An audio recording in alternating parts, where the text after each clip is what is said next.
Good morning everyone. कसे आहात सगळे? सर्वांना नवीन वर्षाच्या हार्दिक शुभेच्छा.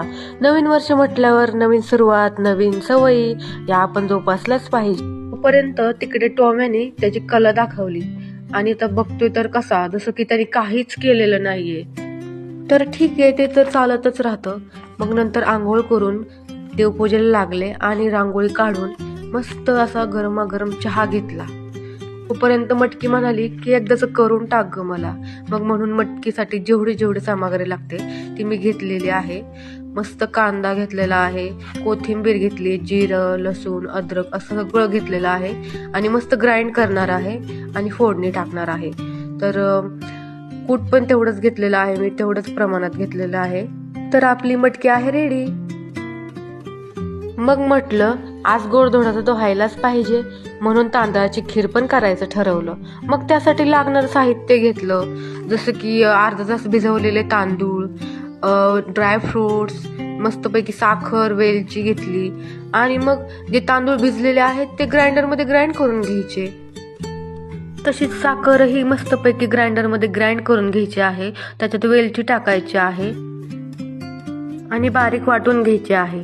त्याच्यानंतर तुम्ही तूपही यूज करू शकता आणि तेलही यूज करू शकता.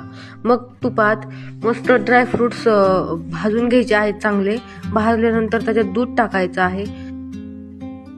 दुधाला चांगली उकळी आल्यानंतर मस्त आपण जी तांदळाची पेस्ट केलेली होती ती टाकायची आहे आणि पळीने एक्झिव करून घ्यायचा आहे आणि खिरीला आटवून द्यायचं आहे, जेणेकरून खिरीची टेस्ट अजून वाढते.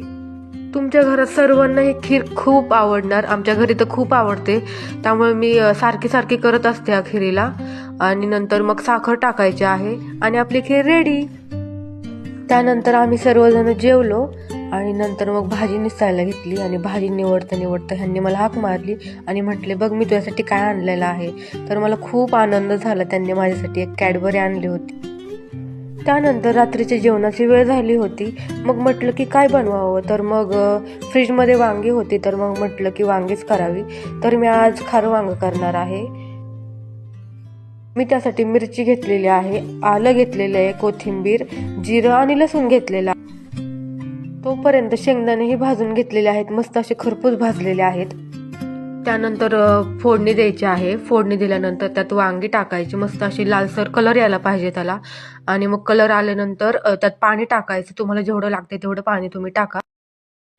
तर ही खाऱ्या वांग्याची भाजी खरंच खूप छान लागते आणि माझ्या आजीने मला ही सांगितली होती रेसिपी. त्यामुळे मग मी करत असते ट्राय. जेव्हा वांगी आणली जातात तेव्हा ही ट्राय करते मी. तर तुम्हाला कशी वाटली रेसिपी ही मला नक्की सांगा आणि तुम्ही ही रेसिपी करता की नाही हेही सांगा. तर अशाच मी चांगल्या चांगल्या रेसिपी करत जाईल. आणि मी आता भाकरी करते, बॅक टू बॅक माझ्या भाकरी चाललेल्या आहेत. त्यानंतर मी तव्यावर मिरच्या भाजलेल्या आहेत आणि मग जेवण घेतलं. आणि मग आता तुमचा दिवस कसा गेला हेही सांगा मला आणि गुड नाईट सर्वांना. खरंच